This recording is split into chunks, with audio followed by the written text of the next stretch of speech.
they just blew up the $250,000 limit. Forget that. I mean, I know what the statute says, but they threw that out the window. And the the moral hazard, the economic consequences, the repercussions of this are kind of unimaginable. I mean, I can sketch them, I can talk about them, but this is, to hear Janet Yellen say it's not a bailout. Are you kidding me? This is the biggest bailout in history. The banking crisis, according to many experts and analysts, is just getting started and is more serious than we were previously led to think. The banking problem, in Jim Rickards' opinion, is a serious one. Jim Rickards expresses a divergent opinion about the problem in an interview with Julia LaRoche, contending that we are only in the early stages and that when all is said and done, this will be the largest bank bailout in history. This will not only be the largest in Rickard's opinion, but he also makes the suggestion that it is much deeper than we realize. Numerous experts and pundits contend that startups and some larger tech firms are the main victims of Silicon Valley Bank's failure. Rickards, however, contend that there are numerous connections to the global warming plan, which increases the need for government intervention. Rickards will speak next, so let's attend.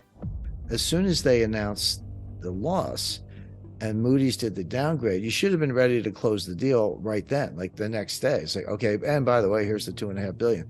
They didn't. And then there's a lot of, there's the market risk we described, but there's just a lot of gross incompetence at Silicon Valley Bank.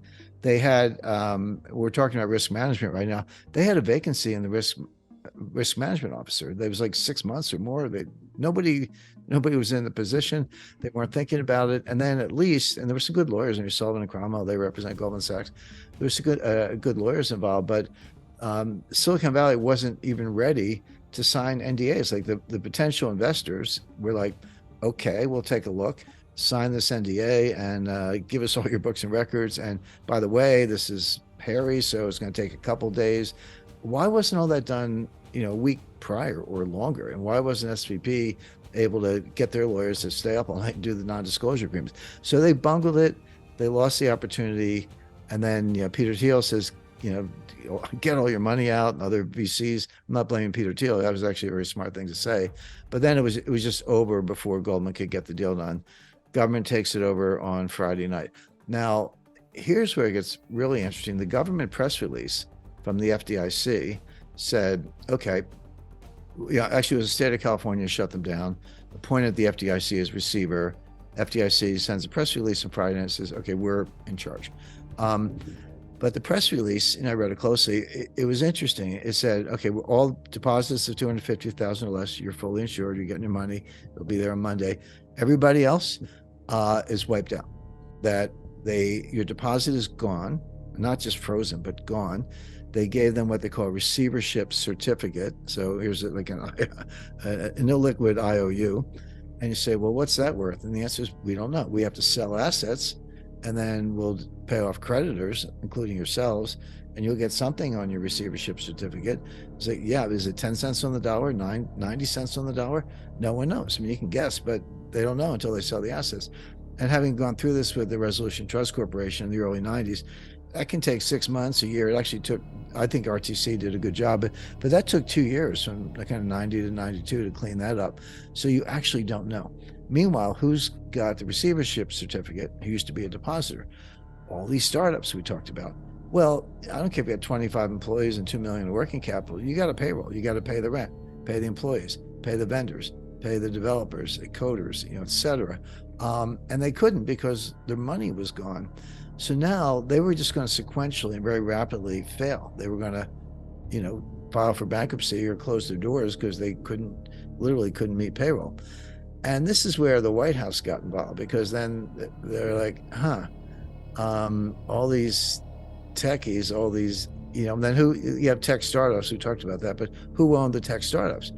Well, this is where you get into the Bill Ackmans and the, Peter Thiels and Larry. You get into all these big players who own all these little startups, Kleiner Perkins, Google, whatever.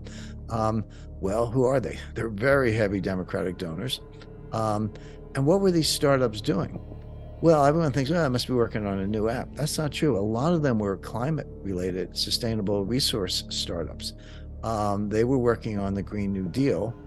And by the way, it's not exactly a viable business model, except if if you look at the Inflation Reduction Act that Nancy Pelosi pushed through last August 2022, that was about 800 billion, a little bit more, maybe 900 billion.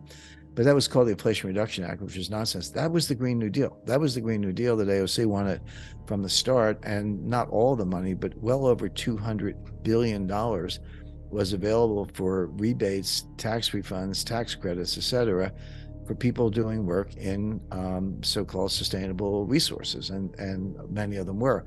Now, we don't have 5 hours to talk about why the Green New Deal is the Green New Scam. That's a separate topic, but there's no doubt that the White House favored it and the Democrats favored it.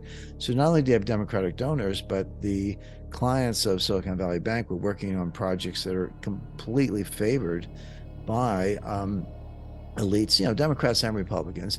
And a lot of their business models were based on getting these tax credits.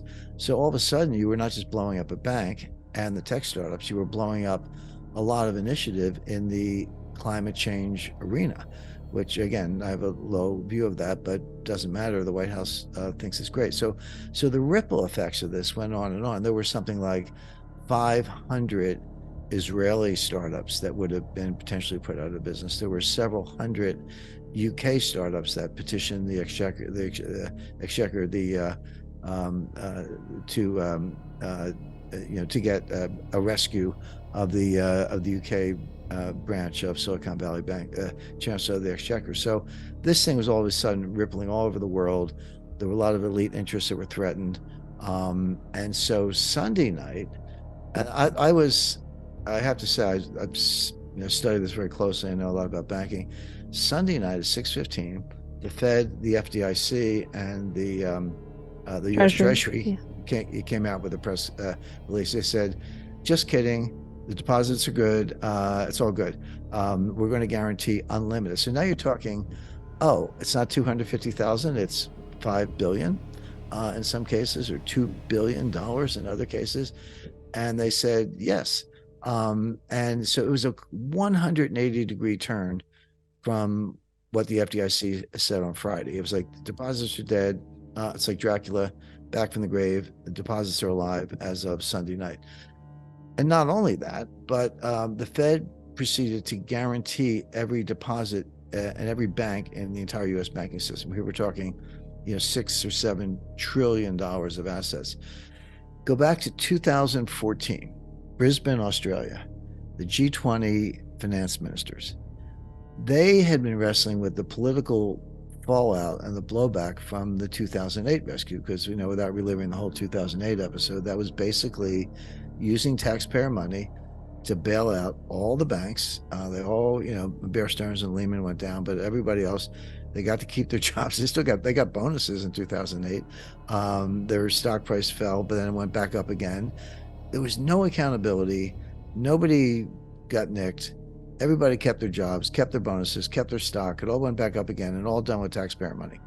So the taxpayers are like, wait a second, I lost my job, or my business failed, or my cousin's out of work, whatever, but you took my tax dollars and bailed out Jamie Dimon, John Mack, and the heads of Goldman and Citi and all the rest. So there was enormous political fallout from that. So the G20 was like, well, what do we do about that? There will always be another failure. And of course, they're right. So in Brisbane, they switched. They said, no more bailouts.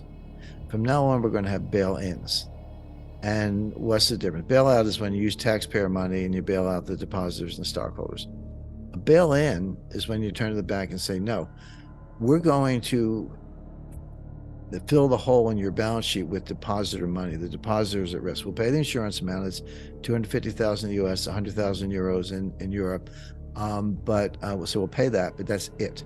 And we are not bailing out any depositors or note holders or anybody else.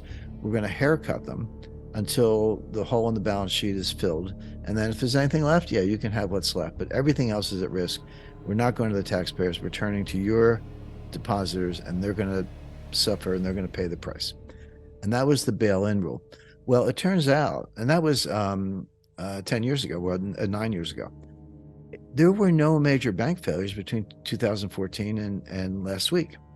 Little ones, but nothing systemic. So they they came up with this new bail-in philosophy in 2014, but it had never been tested. It had never been used. This was the first time that a government agency, in this case the FDIC, said, yeah, bail-in is the new law of the land, and we're gonna whack the depositors to make up for the losses. Well, that lasted exactly 48 hours till Sunday night. So here you have a 9-year rule. Oh, we're no more bailouts. Boom, within 48 hours, they flip and they do the biggest bailout in history. So they have no credibility. The FDIC fund is going to be seriously depleted. The idea that the taxpayers don't have to pay is nonsense. Why? Because you're going to deplete, since you took away the $250,000 ceiling on deposits, you're going to deplete the FDIC fund, the insurance fund, to pay off all these claims to, Roku and Vox and all these people. So how are you going to replenish the fund? Well, they're going to increase the insurance premiums on the banks.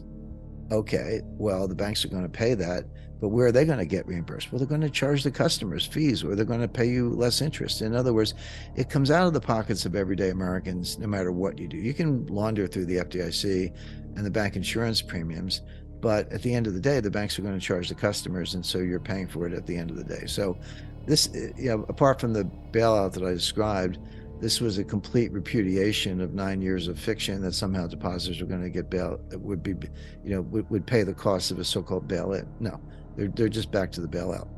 Do you believe that the problem is being caused by something more substantial? Post your remark. If you thought the information was valuable, please think about liking and subscribing to our small channel by clicking the like and subscribe buttons below. That's all for today, folks. Thank you for viewing, and we'll see you in the next one.